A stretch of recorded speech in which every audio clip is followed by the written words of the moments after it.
ഈ വീഡിയോയിൽ മെയിനായിട്ട് ഇന്ത്യയിൽ നിർണായകമായിട്ട് നടക്കുന്ന ചില വിഷയങ്ങളെക്കുറിച്ചാണ് ഇതിനകത്ത് പറയുന്നത്. അതിൽ ആദ്യമേ തന്നെ ചൈന ചൈന വളരെ അഗ്രസീവായിട്ട് LACയിൽ, അതായത് ഈസ്റ്റേൺ ലഡാക്ക് ഭാഗത്ത് ഒരുപാട്, അതായത് പറഞ്ഞു കഴിഞ്ഞാൽ ഏതാണ്ട് 1,20,000 ട്രൂപ്പിനെ അവിടെ ഡിപ്ലോയ് ചെയ്തിരിക്കുകയാണ്. 1,20,000 മിലിറ്ററി ഭടന്മാരെ അവിടെ കൊണ്ട് വിന്യസിച്ചിരിക്കുകയാണ്. അത് കൂടാതെ അവർ ഡ്രോൺ, അതുപോലെ അൺമാൻഡ് ഏരിയൽ വെഹിക്കിൾസ്, അതേപോലെ തന്നെ ഹൈ ലെവൽ റഡാർ സിസ്റ്റം, പിന്നെ മൗണ്ടൻ ക്ലൈംബിങ്ങിന് ഉപയോഗിക്കുന്ന രീതിയിൽ, അതായത് ഹൈ റേഞ്ചുകളിൽ ഉപയോഗിക്കാൻ പറ്റുന്ന രീതിയിലുള്ള എക്യുപ്മെന്റ്സ് എല്ലാം കൊണ്ട് അവിടെ വെച്ചിട്ടുണ്ട്. എന്തിന്റെ തന്ത്രപരമായ നീക്കമാണ് നമുക്കറിയത്തില്ല. പക്ഷേ എന്നാലും ജനുവരി 26 ഇന്ത്യയുടെ റിപ്പബ്ലിക് ഡേ ആഘോഷവുമായിട്ട് ബന്ധപ്പെട്ട് കാര്യങ്ങളൊക്കെ നടക്കുന്നുണ്ട്. അപ്പോൾ അതിന്റെ ഇടയ്ക്കാണ് ചൈന ഇങ്ങനെ ഒരു ചെറിയൊരു മാലപ്പടക്കം കൊണ്ടുവന്ന് ഇങ്ങനെ സൈഡിൽ നിൽക്കുന്നത്.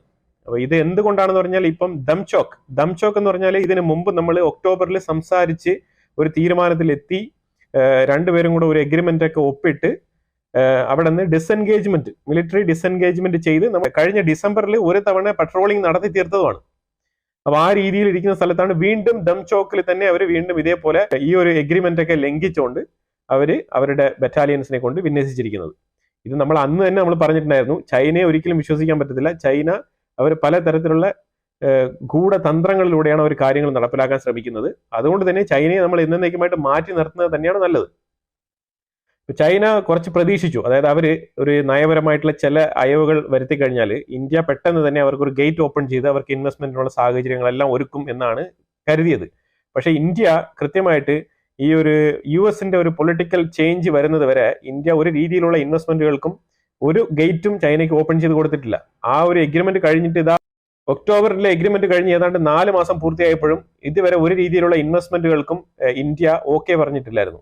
ചൈന എന്തുകൊണ്ടാണ് ഇപ്പൊ ഇങ്ങനെ വന്നതെന്ന് പറഞ്ഞു കഴിഞ്ഞാൽ, ചൈന പൂർണ്ണമായിട്ടും ഈ ഒരു അക്സൈച്ചിൻ എന്ന് പറഞ്ഞ ആ ഒരു പോർഷൻ പൂർണ്ണമായിട്ടും അവർ കൊളോണൈസ് ചെയ്യാൻ വേണ്ടിയിട്ടാണ് തീരുമാനിച്ചത്. അപ്പൊ അതിനകത്ത് ചൈനയുടെ യഥാർത്ഥ അവരുടെ പാരമ്പര്യവാദികളായിട്ടുള്ള ഖാൻ ഗോത്രക്കാരെ കൊണ്ട് അവിടെ താമസിപ്പിക്കാനാണ് അവർ വഴിയൊരുക്കുന്നത്. പക്ഷെ ആ സാഹചര്യത്തിൽ എന്താണ് സംഭവിക്കുന്നത്, ഇന്ത്യ കൃത്യമായിട്ട് അതൊരു ഡിസ്പ്യൂട്ടഡ് ലാൻഡാണ്, അവിടെ ഒരിക്കലും ഒരു രീതിയിലുള്ള സെറ്റിൽമെന്റും പാടില്ല എന്ന് അർത്ഥശങ്കയ്ക്കിടയില്ലാതെ വിളിച്ചു പറഞ്ഞു. ആ പറഞ്ഞതാണ് ഏറ്റവും കൂടുതൽ വിനയായത്. അതിൽ കൂടുതലായിട്ട് വിനയായത് വേറൊന്നുമല്ല, അവരൊരു ഡാം പ്രഖ്യാപിച്ചായിരുന്നു. അരുണാചൽ പ്രദേശിന്റെ തൊട്ട് മുകളിലായിട്ട് ആ ബ്രഹ്മപുത്ര എന്ന് പറഞ്ഞ നദിയുടെ കുറുകെ ഒരു ഡാം, ഏറ്റവും വലിയ ഡാമാണ് പ്രപ്പോസ് ചെയ്തത്. പക്ഷെ ഇന്ത്യ അതിനെയും എതിർക്കുകയാണ് ചെയ്തത്. അപ്പൊ അതായത് ഇന്ത്യയുടെ നിലപാടുകൾ വളരെ വ്യക്തമാണ്. ഇന്ത്യയെ ഏതെങ്കിലും രീതിയിൽ ഒന്ന് മെരുക്കിയെടുക്കാൻ പറ്റുമോ എന്നാണ് ചൈന ശ്രമിക്കുന്നത്. പക്ഷെ അത് നടക്കില്ല. കാരണം ചൈനയുടെ തൊട്ടടുത്ത് തന്നെ ഇരുന്ന് ഇന്ത്യ പല രീതിയിലുള്ള ചൈനയുടെ തന്ത്രങ്ങളും പഠിച്ചിട്ടാണ് ഇരിക്കുന്നത്. അപ്പൊ അതുകൊണ്ട് എന്ത് എതിർക്കണം, എന്തിനെ അനുകൂലിക്കണം എന്നുള്ളത് ഇന്ത്യക്ക് വളരെ വ്യക്തമായിട്ട് അറിയാം. അതനുസരിച്ച് തന്നെയാണ് ഇന്ത്യ തീരുമാനം എടുക്കുന്നത്. അപ്പൊ ഇത് വേറെ ഒന്നുമല്ല, ഈ ഒരു ഡാം പ്രോഗ്രാമിനെ നമ്മൾ എതിർത്തതിന്റെ ഒരു ഫലമായിട്ടാണ് ഇപ്പൊ വന്ന് നിൽക്കുന്നത്. ഏതാണ്ട് 1,20,000 പേരെ കൊണ്ട് ഡിപ്ലോയ് ചെയ്തിട്ടുണ്ട്. ഈ 1,20,000 എന്ന് പറഞ്ഞാൽ നമുക്കത് വലിയ കണക്കൊന്നുമല്ല. ശരിക്കും പറഞ്ഞാൽ നമ്മുടെ ഇന്ത്യൻ ഭടന്മാരെ സംബന്ധിച്ചിടത്തോളം ഇത് ഒരു ഇന്ത്യൻ ഭടന്മാർക്ക് ഒരു പക്ഷെ ഒരു 3 ചൈനീസ് നമുക്ക് ഈക്വലൈസ് ചെയ്യാം. ആ രീതിയിൽ നമുക്ക് ഇതിൽ കണക്കാക്കാൻ പറ്റും. അപ്പൊ അങ്ങനെ ആ രീതിയാണ് കൊണ്ട് ഇട്ടിരിക്കുന്നത്. എന്തായാലും നമുക്ക് നോക്കാം. കാരണം ഒരുപാട് ബറ്റാലിയൻസിന് ഇടേണ്ട ആവശ്യമുണ്ട്. കാരണം അവരുടെ ബറ്റാലിയൻസ് ആരും തന്നെ, ഒന്നാമത് അവർക്ക് പ്രായം കൂടുതലാണ്, രണ്ടാമത് അവർക്ക് ഈ ഒരു മൗണ്ടൻ ഏരിയയിൽ, ഈ ഒരു ഹിമാലയൻ റീജിയനിൽ അവർക്ക് എക്സ്പീരിയൻസ് പോരാ, അവർ പിടിച്ചു നിൽക്കത്തില്ല. അത് ഒന്നാമത്തെ കാര്യം. ഈ മൗണ്ടൻ എക്സ്പീരിയൻസ് ഏറ്റവും കൂടുതൽ റിസ്ക് എടുത്ത് ഏറ്റവും കൂടുതൽ അതിനകത്ത് സക്സസ്ഫുൾ ആയിട്ട് നിൽക്കുന്നത് ഇന്ത്യൻ ആർമിയാണ്. ഇന്ത്യൻ ആർമി അതിൽ വളരെ വളരെ, അമേരിക്കൻ ആർമിക്ക് വരെ ഇന്ത്യൻ ആർമി ഈ ഒരു വിഷയത്തിൽ ട്രെയിനിങ് കൊടുക്കാറുണ്ട്. ഏതാണ് ഈ ഒരു മഞ്ഞ് നിറഞ്ഞ ഈ ഒരു മൗണ്ടൻ മേഖലയിൽ എങ്ങനെയാണ് ആർമി മുന്നോട്ട് പോകേണ്ടതെന്നുള്ളതിനെ കുറിച്ചുള്ള ട്രെയിനിങ് ഒക്കെ അമേരിക്കയ്ക്ക് വരെ കൊടുത്ത ചരിത്രമാണ് ഇന്ത്യൻ ആർമിക്കുള്ളത്. അപ്പൊ നമ്മുടെ ആർമി ചീഫ് പറഞ്ഞിരിക്കുകയാണ്, ഉപേന്ദ്ര ദ്വിവേദി പറഞ്ഞിരിക്കുന്നത്, അവിടെ നമ്മൾ കൃത്യമായിട്ട് ഇതുപോലെ ഡിപ്ലോയ് ചെയ്തിട്ടുണ്ട്, നമ്മളും കാര്യങ്ങളായിട്ട് വെഹിക്കിൾസും കാര്യങ്ങളെല്ലാം അവിടെ നമ്മളും തന്നെ അവിടെ ഡിപ്ലോയ് ചെയ്തിട്ടുണ്ട്. അത് നമ്മൾ ഒരു രീതിയിൽ ആശങ്കപ്പെടേണ്ടതില്ല. കൃത്യമായിട്ട് ചൈനയ്ക്ക് ബദലായിട്ട് എന്താണോ ചെയ്യേണ്ടത് ആ വർക്കുകളൊക്കെ ചെയ്തിട്ട് തന്നെയാണ് ഇന്ത്യ നിൽക്കുന്നത്. ഇന്ത്യൻ ട്രൂപ്പിനെ ഒരിക്കലും അവിടെ നിന്ന് ഡിക്രീസ് ചെയ്യാൻ തീരുമാനിച്ചിട്ടില്ല. ഇന്ത്യ അതേപോലെ തന്നെ ഹൈ ലെവലിൽ സെക്യൂരിറ്റി മെയിൻറ്റെയിൻ ചെയ്ത് പോവാണ്. LAC ടെൻസ്ഡ് ആണ്. ഈസ്റ്റേൺ ലഡാക്ക് LAC ടെൻസ്ഡ് ആണ്. പിന്നെ അതുപോലെ തന്നെ നമ്മൾ തൊട്ടടുത്ത് വന്നു കഴിഞ്ഞാൽ ബംഗ്ലാദേശ് അടുത്തൊരു വിഷയമാണല്ലോ. ഈ ബംഗ്ലാദേശ് ചെയ്തുകൊണ്ടിരിക്കുന്ന വിഷയം എന്താണെന്ന് പറഞ്ഞാൽ, ബംഗ്ലാദേശ് നമ്മുടെ എൻവോയ് നമ്മുടെ ഡിപ്ലോമാറ്റ്സിനെ വിളിച്ചു വരുത്തി അവർ ചോദ്യം ചോദിക്കുകയാണ് ഉണ്ടായത്. എന്തുകൊണ്ടാണെന്ന് പറഞ്ഞാൽ, കഴിഞ്ഞ ആഴ്ച നമ്മുടെ BSF ജവാൻ ഒരു ബംഗ്ലാദേശി പൗരനെ, അതായത് ബോർഡർ ക്രോസ് ചെയ്യാൻ ശ്രമിച്ച ഒരു ബംഗ്ലാദേശി പൗരൻ, അയാള് നമ്മുടെ BSF ജവാനെ ആക്രമിക്കാൻ ഒരുങ്ങുകയും അങ്ങനെ വെടിവെച്ച് കൊലപ്പെടുത്തി. അപ്പൊ അതുമായിട്ട് ബന്ധപ്പെട്ടിട്ടാണ് വിഷയം സ്ലോലി എസ്കലേറ്റ് ആവുന്നത്. അങ്ങനെ എസ്കലേറ്റ് ആകുമ്പോഴത്തേക്കും നമ്മൾ 5 സ്ഥലങ്ങളിൽ ഇടുന്ന ഫെൻസിങ് ബംഗ്ലാദേശിന് താല്പര്യമില്ല. ഈ ബംഗ്ലാദേശിന് താല്പര്യം നമ്മളുടെ ബോർഡറിന്റെ ഉള്ളിൽ ലീഗലായിട്ട് നമ്മൾ സ്ഥാപിക്കുന്ന ഫെൻസിങ് എന്ന് പറയുമ്പോഴത്തേക്കും ബഫർ സോൺ ഒക്കെ ഉണ്ടല്ലോ. ബഫർ സോൺ പല സ്ഥലങ്ങളിലും ബംഗ്ലാദേശിനും ഇന്ത്യക്കിടയിലുണ്ട്. ഇന്ത്യയുടെ ബോർഡറിലാണ് ഈ ഒരു ഫെൻസിങ് സ്ഥാപിക്കുന്നത്. അതിന് 5 സ്ഥലങ്ങളിൽ ബംഗ്ലാദേശിന് എതിർപ്പുണ്ട്. നമ്മുടെ ബൈലേറ്ററൽ കരാറിനെ വയലേറ്റ് ചെയ്യുന്നു എന്നാണ് ബംഗ്ലാദേശ് അവകാശപ്പെടുന്നത്.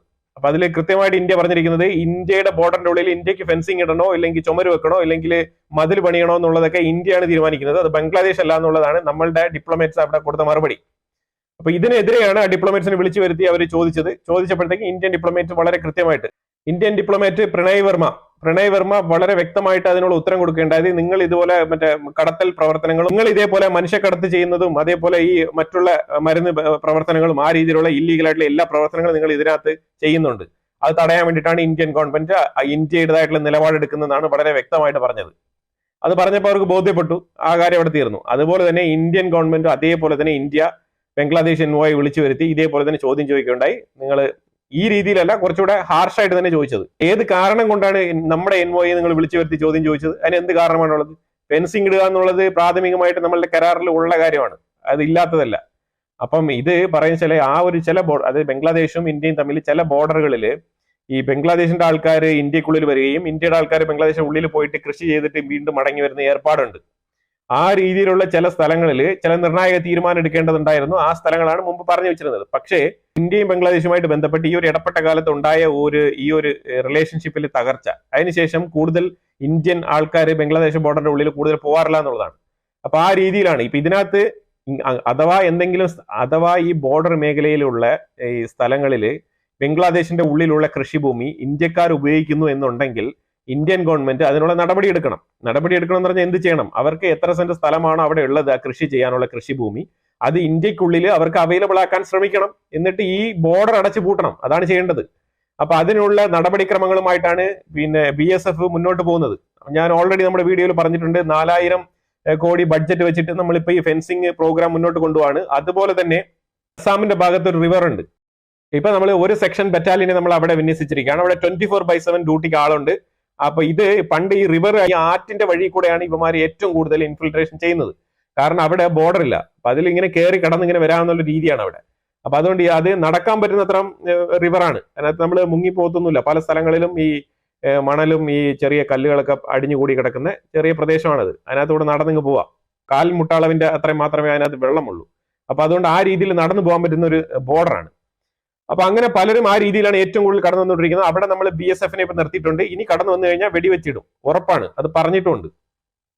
നമ്മൾ ഇത് പണ്ടേ ചെയ്യേണ്ടതാണ്. ആ രീതിയിലാണ് കാര്യങ്ങൾ മുന്നോട്ട് പോകുന്നത്. ഇന്ത്യ ബംഗ്ലാദേശ് ബന്ധത്തിൽ വരുന്ന ഒരു അപ്ഡേറ്റ് ആണിത്. അത് കൃത്യമായിട്ട് രണ്ടുപേരും 2 ഇൻവോയ്സിനെ, അതായത് ഡിപ്ലോമാറ്റ്സിനെ വിളിച്ചു വരുത്തി എക്സ്പ്ലനേഷൻ ചോദിച്ചിട്ടുണ്ട്.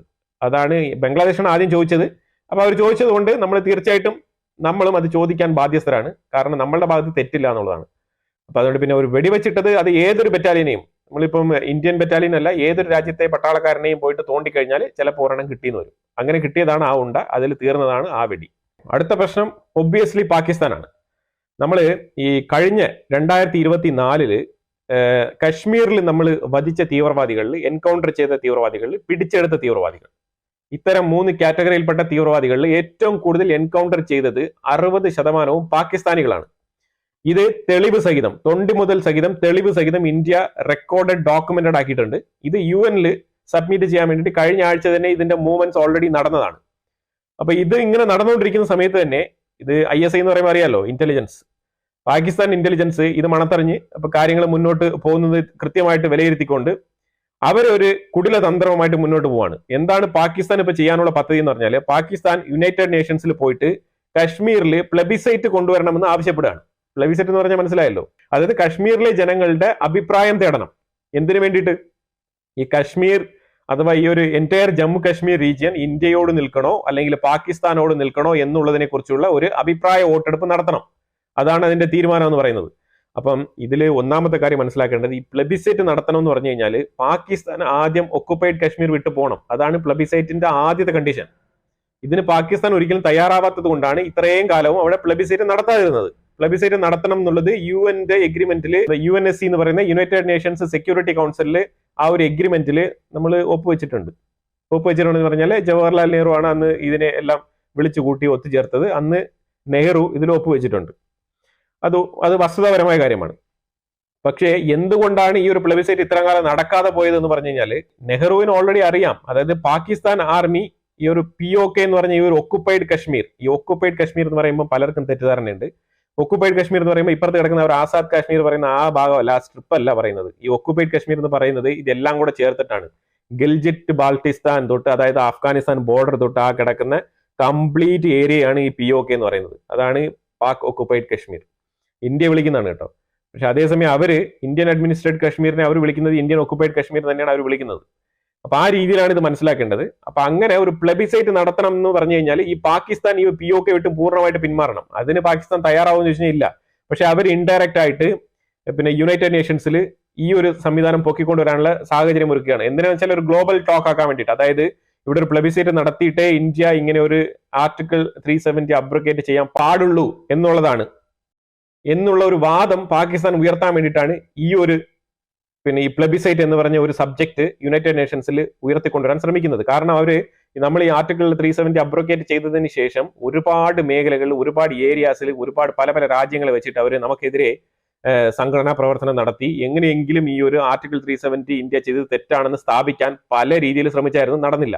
ഇൻഫാക്ട് ചൈനയെ കൂട്ടുപിടിച്ച് ശ്രമിച്ചായിരുന്നു, നടന്നില്ല. തുർക്കി വിചാരിച്ച് നടന്നില്ല. എന്തിനു വേദം ഈ ഉക്രൈൻ വരെ അവരുടെ കൂടെ നിന്നാണ്, നടന്നില്ല. ആ രീതിയിലാണ് കാര്യങ്ങൾ മുന്നോട്ട് പോയത്. അപ്പം ഇന്ത്യ വളരെ ശക്തമായിട്ട് അത് ഇന്ത്യയുടെ ആഭ്യന്തര വിഷയമാണ്, ഇതിനകത്ത് ആരും വന്നിട്ട് ഇടപെടേണ്ട ആവശ്യമില്ല എന്ന് പറഞ്ഞിട്ട് ഇന്ത്യ ശക്തമായ ഒരു നിലപാടെടുക്കുകയാണ് ചെയ്തത്.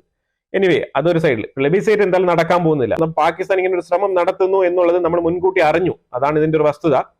അപ്പൊ അവർ ഏത് രീതിയിൽ പോയാലും ഇന്ത്യൻ ഗവൺമെന്റ് പറഞ്ഞിരിക്കുന്ന പറഞ്ഞാൽ രണ്ട് മൂന്ന് കാര്യങ്ങൾ ഇതിനകത്ത് ഇന്ത്യ പറയുന്നുണ്ട്. ഇത് POK ലീഗലി തന്നെ POK ലെജിറ്റിമേറ്റ്ലി പാകിസ്ഥാൻ അവകാശപ്പെട്ടതാണ് എന്നുണ്ടെങ്കിൽ എന്തെങ്കിലും ഒരു തെളിവ് പാകിസ്ഥാൻ അതിനുവേണ്ടി സബ്മിറ്റ് ചെയ്യണം. ഫോർ എക്സാമ്പിൾ, ഇന്ത്യക്ക് ഒരു തെളിവുണ്ട്. ഇന്ത്യക്ക് രാജാ ഹരിസിംഗ് 1947 എൻറ്റയർ ജമ്മു കാശ്മീർ മേഖല ഇന്ത്യക്ക് അക്സഷൻ എഴുതി കൊടുത്തതായിട്ടുള്ള ഒരു പ്രൂഫ് ഉണ്ട്. ഇന്ത്യക്ക് അക്സഷൻ എഴുതി കൊടുത്തെന്ന് പറഞ്ഞാല് ഇന്ത്യക്കാരും പിന്നെ ഈ ഒരു കശ്മീരിലെ രാജാ ഹരിസിംഗും തമ്മിൽ രഹസ്യമായിട്ട് ഒരു മുറിയിൽ നിന്ന് ഒപ്പിട്ടതല്ല. അന്നത്തെ ഇന്ത്യൻ ഗവർണറായിട്ട് ഇരുന്ന ആളാണ് പ്രഭു മൗണ്ട് ബാറ്റൻ. ഈ പ്രഭു മൗണ്ട് ബാറ്റന്റെ മുന്നിൽ വെച്ചിട്ടാണ് ഒക്ടോബർ 26 1947 വർഷം ഇത് ഒപ്പിടുന്നത്. ആ ഒപ്പിട്ടതിന് ശേഷമാണ് ഇന്ത്യൻ ആർമി കശ്മീരിലോട്ട് ഇറങ്ങുന്നത്. അതുവരെ ഇന്ത്യൻ ആർമി കശ്മീരിലോട്ട് ഇറങ്ങിയിട്ടില്ലായിരുന്നു. അതിന്റെ തൊട്ടടുത്ത ദിവസം മുതലാണ് പാകിസ്ഥാൻ അവരുടെ അക്സഷൻ റൈറ്റ്സുമായിട്ട് മുന്നോട്ട് വരുന്നത്. അവർ ചില വാദങ്ങളൊക്കെ മുന്നോട്ട് നിർത്തിക്കൊണ്ട് വന്നായിരുന്നു. പക്ഷെ അതിലൊന്നും യാതൊരു അവകാശമില്ല എന്നുള്ളതാണ്. കാരണം അപ്പോഴും പാകിസ്ഥാൻ ചെയ്തത് എന്താണെന്ന് അറിയാമോ? പാകിസ്ഥാൻ ഇതേപോലെ പുറകിൽ നിന്ന് കളിക്കാനാണ് അന്നും ശ്രമിച്ചത്. അന്ന് അവർ പഷ്തൂൺ മേഖലയിൽ ഇരുന്ന ആ ഒരു പിഷാവർ മേഖലയിൽ ഇരിക്കുന്ന ആ പഠാൻ ആർമിയാണ് ആദ്യം തിരികൊളുത്തി വിട്ടത്. ഡയറക്റ്റ് ആയിട്ട് ഈ ഒരു പാകിസ്ഥാന്റെ മെയിൻ മിലിറ്ററി ഫോഴ്സ് കശ്മീരിന്റെ ഉള്ളിൽ വന്നില്ലായിരുന്നു. ഈ പഠാനുകളെ നമ്മൾ അടിച്ചു ഓടിച്ച് ആ രീതിയിലാണ് കാര്യങ്ങൾ മുന്നോട്ട് പോയത്. Instrument of accession Raja Hari Singh Jawaharlal നെഹ്റുമായിട്ട് ഇന്ത്യയുമായിട്ട് ഒപ്പുവെച്ചതിന് ശേഷമാണ് അവര് കൃത്യമായിട്ട് ഈ ഒരു പാകിസ്ഥാൻ ആർമി ഇതിനുള്ളിൽ ഡയറക്റ്റ് ആയിട്ട് കടന്നു വരുന്നത്. അപ്പൊ ആ രീതിയിലാണ് കാര്യങ്ങൾ മുന്നോട്ട് പോയത്. ഇനിയിപ്പം ഇവർക്ക് ഇവര് ഈ പ്ലെബിസൈറ്റ് നടത്തണമെന്നൊക്കെ പറഞ്ഞു കഴിഞ്ഞാൽ ഇവർക്ക് എന്തുകൊണ്ട് ICC ഒരു കേസ് കൊടുത്തുകൂടാ? ICC ഒരു കേസ് കൊടുത്തു കഴിഞ്ഞാൽ ഇന്റർനാഷണൽ ക്രിമിനൽ കോർട്ടിൽ ഒരു കേസ് കൊടുക്കണമേ. അവിടെ വെച്ചിട്ട് വാദം നടക്കട്ടെ. ആർക്കാണ് കശ്മീരിന്റെ അവകാശം എന്നുള്ളതിനെ ചൊല്ലി ഒരു വാദം നടക്കട്ടെ. ഇതൊന്നും ഇവന്മാർ ചെയ്യില്ല. കാരണം ഇവന്മാർക്ക് അതിനുള്ള കഴിവില്ല. ഇവന്മാർക്ക് കൃത്യമായിട്ട് അറിയാം. പക്ഷേ എന്നാലും ഒരു ഡബിൾ ഗെയിം കളിക്കാൻ വേണ്ടി മാത്രമാണ് ഈ ഒരു കശ്മീരിനെ ഇന്ത്യയോട് പ്ലേ ചെയ്യാനുള്ള ഒരു സ്ട്രാറ്റജിക്, ഇന്ത്യയെ നെഗോഷിയേറ്റ് ചെയ്ത് നിർത്താൻ വേണ്ടിയിട്ട് മാത്രമാണ് ഈ ഒരു കശ്മീരിനെ ഈ പാകിസ്ഥാനി കൊണ്ടു നടക്കുന്നത്.